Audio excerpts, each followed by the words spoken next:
Good morning. Thank you for joining me. It's a beautiful, warm July day here at Articulate Mansions. I'm joking, Articulate Cottage. And I'm going to be talking about how we do our webinars and the nuts and bolts of our webinar program. And hopefully that's going to be useful. If you're here, you're sort of experiencing the end result, but I'm going to take you behind the scenes and show you how it's all put together. Without any further ado, I will get started. So I will get started if I can find the right thing. There we go. So for Articulate, doing webinars has proved to be the most successful lead gen process we have by far. We've done lots of other things, and some of the things that we do, like our flagship reports and so on, are valuable, often because they underwrite and substantiate webinars that we do later with them. So we're talking about how we do it. And we're sharing this because we'd like to do this more for other people, and we are accelerating our own program, and I'll explain why as we go. We are a specialist marketing consultancy. We do websites, branding, thought leadership webinars, and HubSpot consultancy. And we've been doing this for a long time. This is the result of quite a lot of experience, both for ourselves and others. If any of this strikes a good note with you and you would like to talk to me about how we do it, or follow-up questions, or explore how it might work, or what's going on with your lead gen, book up a call with me, drop me an email. Very happy to have that conversation. So what are we going to be covering? Briefly, why webinars work, and particularly what works for us. Talk about how they fit into a slightly larger picture of demand generation and how we get people, invite people and so on to them. And then I'm going to talk in quite a lot of detail about the mechanics, and if there's time, I'll get into some sort of recommendations about getting started and what you need to look at for your own things and lessons we've learned. I did a webinar 8 webinars ago about some of the more presentational and presenter and content aspects of webinars, what we've learned from doing 100 webinars at that time. I think this is 108 or 109. And that's worth watching as well. I think this is more of the technical implementation, and that's more of the how you kind of come up with ideas and how you talk on camera. Okay, so let's start with the why. Simon Sinek says, we didn't build this out of an instinct or from sort of a hunch. Well, we did at first, but we're now 4 or 5 years, actually 6 years into our webinar program, and the last year has been the most intensive of all. And for Articulate, it has worked. I will share some of our results, but they also work for clients and other companies. And this slide sort of talks a little bit to the reasons why. Webinars are proven methods for generating leads. 3/4 of B2B marketers rate them as their top channel.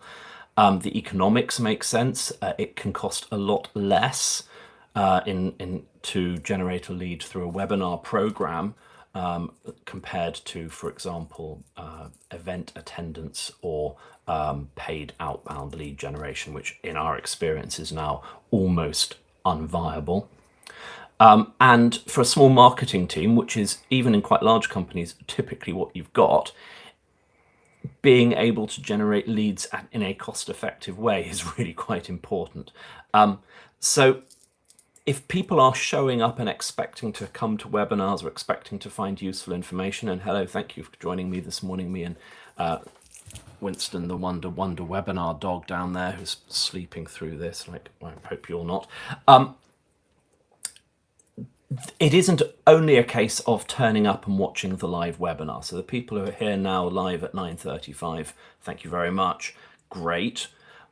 But we will probably get twice as many people downloading the video afterwards. And this sort of pre-recorded webinar thing becomes very important. And also there's growing data that video content on YouTube and other channels is very important for driving AI answer engines and sort of Google AI mode. And so turning webinars into that kind of content is very valuable. And so it has a compounding benefit. Okay. Our results in the last year, we've engaged more than 1,800 leads, meaning people have signed up for webinars and may or may not have actually watched or attended them. And we have data about how many MQLs, SQLs, and the fate of those things has contributed to going on £1.5 million worth of pipeline for us, which is not insignificant for a small agency like ours. Typically, we see a conversion rate of webinar lead to MQL of about 50%. And from MQL to SQL, sales qualified lead, again, it's about 50%. So of the people who sign up, of engaged leads, probably a quarter will end up being sales qualified, meaning they are good persona fit, good ICP fit, and we would like to talk to them. And that's a tremendously powerful outcome. It's hard to think of any other sort of inbound marketing activity that's going to have that kind of ratio. This is our results, and part of it arises out of the way we do it. Interestingly, more than 500 people have signed up for more than one webinar, which is always very pleasing. We have a few super fans, and if you're one of them watching this now, thank you very much. It shows perhaps it's an indicator of whether the content we're providing is perceived as valuable. It's an indicator. Okay, so it works for Articulate. And I think the reason that it works, and increasingly works, we're seeing more signups and more registrations and better conversion rates, and certainly not only in absolute terms, but relative terms to other kinds of content and other kinds of offers, is the AI evolution means that webinars can do something that other forms of content find increasingly hard. I think podcast probably is the other exception, and we run a few podcasts for clients as well, because they put human expertise, experience, and authority front and center. Blair Enns, who is an interesting person in the marketing agency world, says the sale is the sample. And if you can actually show people, this is who you're dealing with, there are real people here, not Claude, that's quite important. Zach Chimiel, whose email newsletter, Don't Feed the Algorithm, is sort of interesting, says that AI has changed the trust layer. And I think what he means by that is, with AI, anybody can sound smart, put together a consultancy style report, write an email that's grammatical and sounds sort of confident. And indeed, AI has this I think its biggest trick is sounding credible, even sometimes when it's not. So if AI can make anyone sound smart, actually, if you want to sound smart, you've got to turn up and not be an AI. So AI webinars are a really good opportunity to show your smarts. Right. So how do we do it?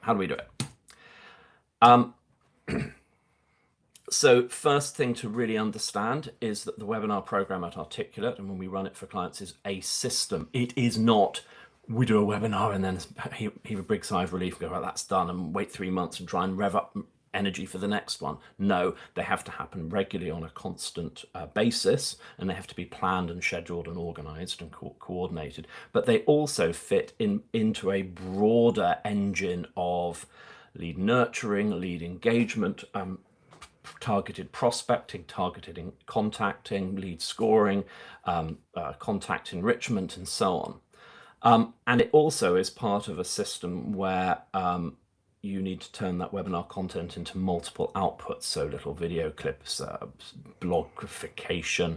We built a system for a client where we put all of their case studies and podcast interviews, in their case, into a system where you could interrogate it and go, find me a quote from a customer that has done this, or find 3 examples of solving this problem, and then the AI goes and sort of chooses. So all these sort of additionalities that come out of that thought leadership content. And also for us, there is a sort of post-webinar thing. You've already heard me talk about the marketing strategy session. This is really important, this bottom of funnel, non-committed offer that we think it needs to be very high value. For software companies, it can be a demo. For consultancy businesses like ours, it can be an early taster of the consultancy. But it needs to be something, not have a talk with a salesperson, right? Give us your money, because that then sort of turns it straight into a sales conversation. So this bottom of funnel offer is really important as well as part of the engine. And only then do we go into the 4 conversations from Blair Enns and the sales process. And that's a whole other webinar.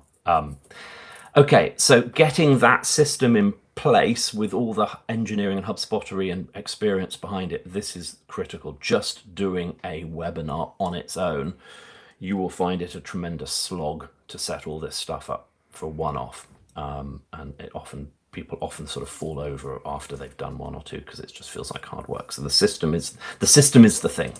Okay.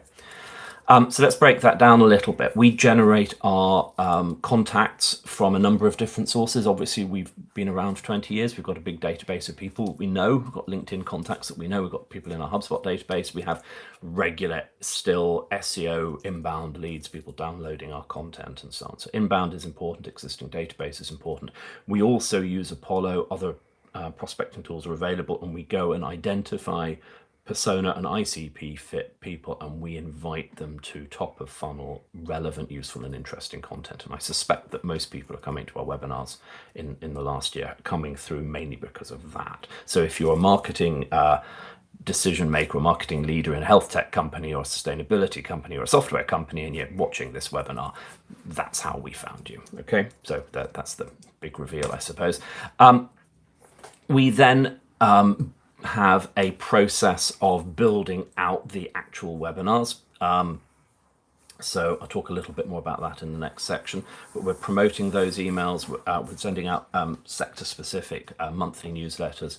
We would typically invite 3,000 to 5,000 people. And remember, quite a lot of those people are not previously aware of Articulate. So the registration rate perhaps is lower than you might expect from a warm list, but it's still reasonably good. So it's sort of about a 1% registration, and about a quarter to a third of the people will attend live. I think a lot of people now are signing up for webinars in anticipation of getting the recorded video and the slides afterwards and watching it at their convenience.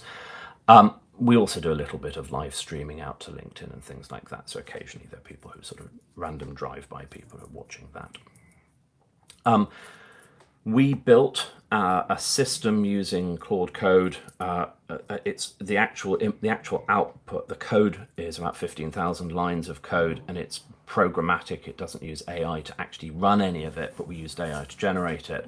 Took a pretty long time to actually get it all working nicely, but basically it allows people to build all the HubSpot assets in about 30 minutes, whereas previously it used to take 3-4 hours to do that. So we're automating the dull, repetitive bits and progressively automating more of the process. And I think that's incredibly useful because it allows us to focus on what we're good at.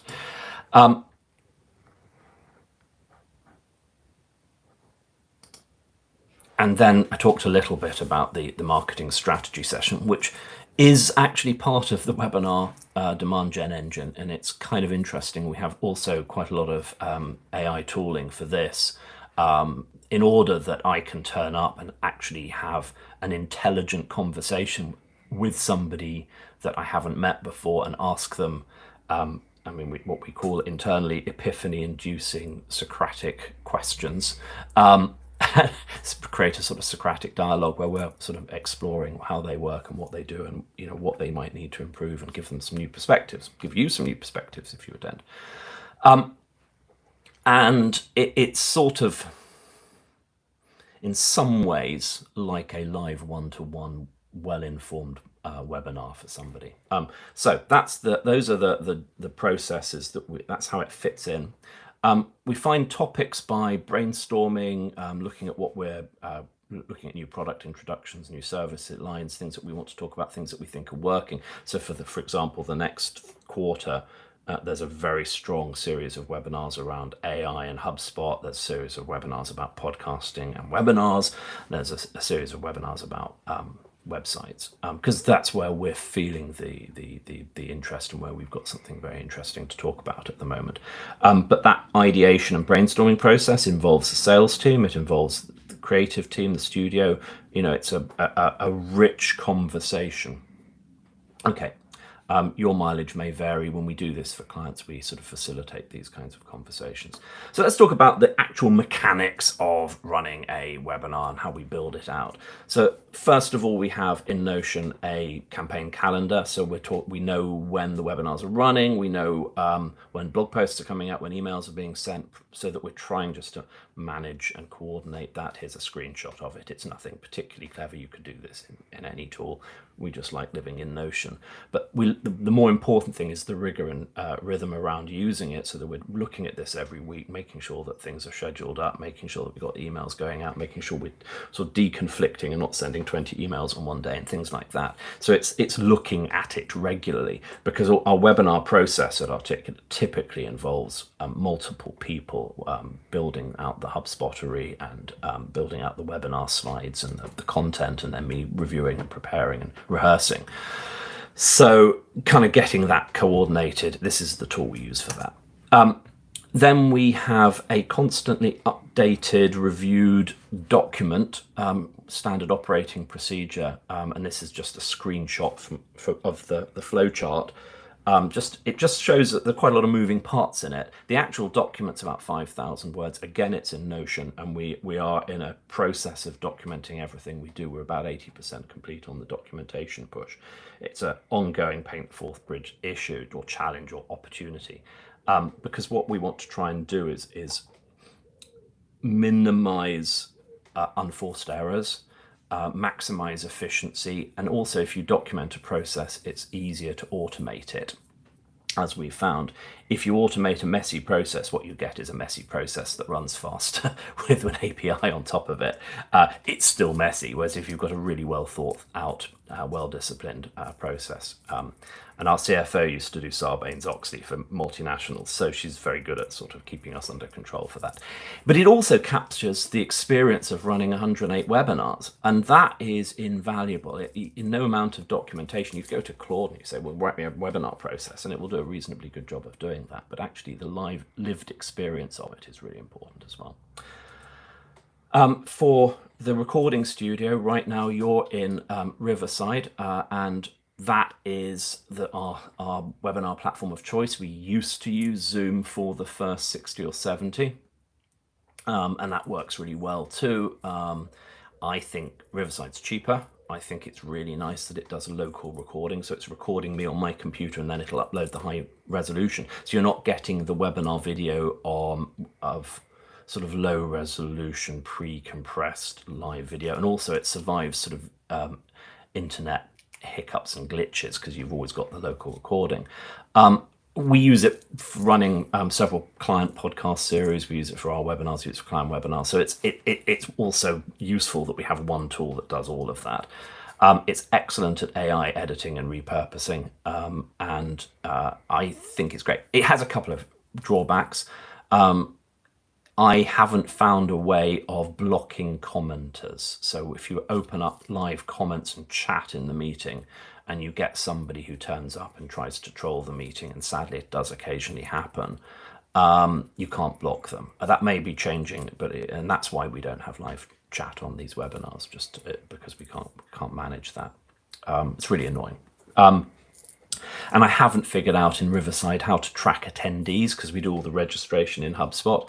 And I think in many cases, clients want to know not only who registered, but who actually turned up.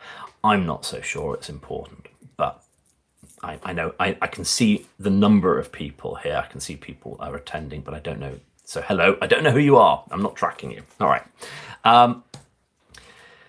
And we use Vimeo to actually host the recordings afterwards. I think today we'd probably just go straight into HubSpot, but historically HubSpot's video stuff has been a little bit less clear cut. It was, they were using Vidyard for a while and things like that. So we just white label it into Vimeo, and I've been using Vimeo for 20 odd years, so I'm really happy and comfortable with it.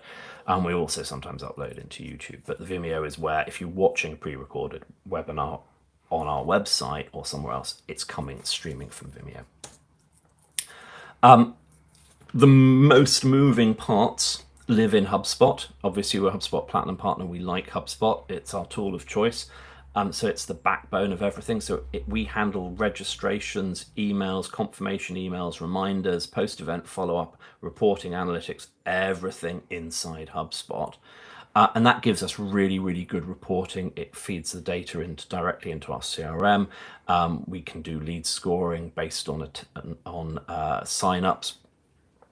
We can follow up, and we can pass opportunities into the sales process. So, and this diagram is a summary of the elements, but typically we are doing, we need a CTA, call to action pop-up. We need a couple of promotional emails, and we get about half the registrations off the second promotional email. So indeed, GoToWebinar say that they're across their data set, 17% of webinar registrants sign up on the day itself. We haven't seen that, but it's an interesting observation. You need landing pages, pre and post event thank you pages. We use Add Event as a tool for that thing where you go add this to the calendar. So all that has to be built out. And there's a little bit of post-processing after the event. So I upload the Vimeo link, the video MP4, the slideware to via Slack, and then colleagues go and do things with it and update the HubSpot and start turning that into other content. Getting all of this right is, all the tools are there. It has taken us quite a long time just to perfect this process, and as I'll show you later, even more time to automate it. And I think that companies that are relying on Zoom or other tools to do the registration piece are sort of alienating some of their control and some of their branding to another company, right? You've got a different URL, a different website experience, different form experience. You're relying on integration with Zoom to bring the registrations in, probably through an event object. It's a different set of complexity, but we think having it all inside HubSpot is the right way of doing it. So the only thing we need from outside HubSpot is the add event links and the this is the link that you click on to turn up and watch the webinar, right? Everything else is happening inside HubSpot. Easy Webinar research suggests that a well-built landing page can improve conversion rates for that webinar by up to 51%. And I think that statistic and our experience of optimizing landing pages over time points to the fact that keeping it under your own brand on your own website is actually quite important, because it gives you control over that squeeze page rather than giving it away to somebody else.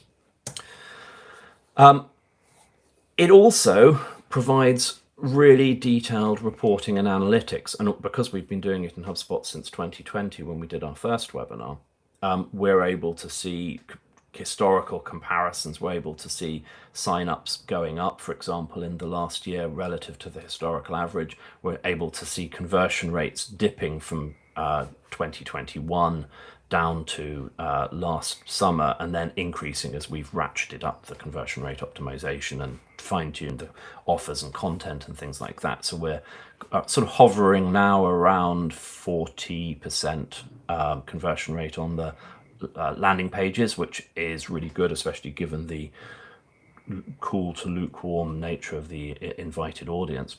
And also we're able to see what country people are coming from. We're able to see their personas, all this sort of contact enrichment, and then classification and lead scoring. So integrating all of that into HubSpot's really good. After the event, we do quite a lot of work for people who registered to engage with them, connect with them on LinkedIn. Because the volume of people signing up, it's people, a few hundred a month, that are actually filling in the forms. We're able to then turn that into what we hope is a bit more of a human conversation. If we had thousands of people, maybe we'd have to automate it a little more. So it's a nice moment where we're not in a sales conversation, but we can be in a pre-sales marketing conversation that's still human.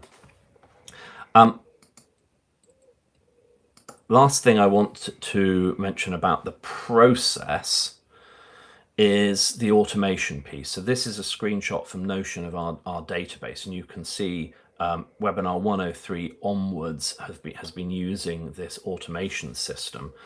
I'm extremely proud of it.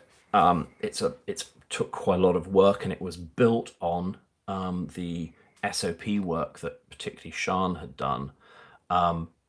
So effectively, we had a process that we knew what we were trying to automate, and that 5,000 word document I mentioned earlier. But what it allows you to do is you go to Notion and you put the title in, you maybe put the, all the bits of writing that a human needs to do, like the email subject line, what is this webinar about, what copy needs to be on the landing page, and so on. You put in the date and the time or times if we do a morning and an afternoon session, and it then goes and builds the call to action graphics, which is a genius bit of work because it actually creates a little banner image automatically. It goes to add event and creates the add to your calendar link, and it brings that back into Notion. It builds the 2 promotional emails, the confirmation email, the reminder email in HubSpot. It builds the landing page, and it builds the thank you page. So that process of just sort of getting a webinar staged used to take about 4 hours, and we did a time and motion study on this. We actually kind of stopwatched it, and 3 to 4 hours is about right to do all of this stuff, and that's time consuming. And one of the reasons I think why people use Zoom, because Zoom does that sort of with some degree of you don't have to create a bunch of emails, it sort of takes care of it. But Zoom does it using its own branding and stuff, whereas we're doing it using our website branding and our messaging and so on. And at that point, we have to do we have to build some workflows and a couple of other things in HubSpot and QA it all. But once that's done, that thing is ready to launch. I won't do it live now because we haven't got enough time, but I could build a dummy webinar and have it all built out in HubSpot in about 5 minutes. The actual clicking and building those pages, what takes the time is QAing, thinking about the content, writing the words, which is what you want to be doing, right? You want to be doing the human stuff. Nobody on their deathbed said, I wish I'd spent more time building HubSpot landing pages, right? Okay, if you're interested in this, you can book up a marketing strategy session with me and ask me questions. I will talk candidly about it. I'll run you a demo. Genuinely, I think this is the coolest thing we've done this year. So let's talk a little bit about repurposing content. So the first thing obviously is once the recording is done, it changes from being sign up and attend on this date to watch the video, here are the slides. But we also have, with AI assistance and quite a lot of encapsulated articulate writer knowledge and institutional knowledge, and we've got a 30-chapter writer guide and things like that. So all that's embedded into AI skills. It can then take the words out of my mouth and the slides from the screen and turn it into a blog post within a couple of days. It takes 15 minutes for the AI to chunter through, and then we human review it and publish it. So we get a blog post out of it. Sean takes the recording and turns it into video snippets, and that gets us some social content, and Riverside's very good at that sort of stuff. So this sort of long tail of content, repurposing is critical. And although 23 says that they get 91% of leads are coming on the day, our experience is it's the reverse. I think we get 2/3 post-event and 1/3 live. So there you are. Yeah. There's also, I think this is an interesting point I said at the beginning, because we do produce these regular, typically quarterly flagship reports where we do quite a lot of thinking and analysis and research of our own. So we're trying to generate first-party data, and we then turn those into webinars as well, and that's been really successful. And often it's a way of actually getting that content out for people who haven't got the time to read a 5,000-word report. So all of this stuff becomes sort of an integrated content engine and demand gen and thought leadership engine. I would say now, for Articulate, certainly for the next 3 months, which is the planning horizon, 70% of our effort is going into webinar related, and probably 20% into another flagship report, and then 10% into sort of other things like AEO optimization of historical content and some other AEO experimentation. Anyway, webinars are important to us. I think I made that point now.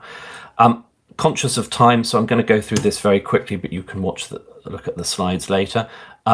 Critical point, we didn't get to where we got to by doing a webinar and finding it a bit painful and giving up. It is a question of persistence and experience and iterative optimization.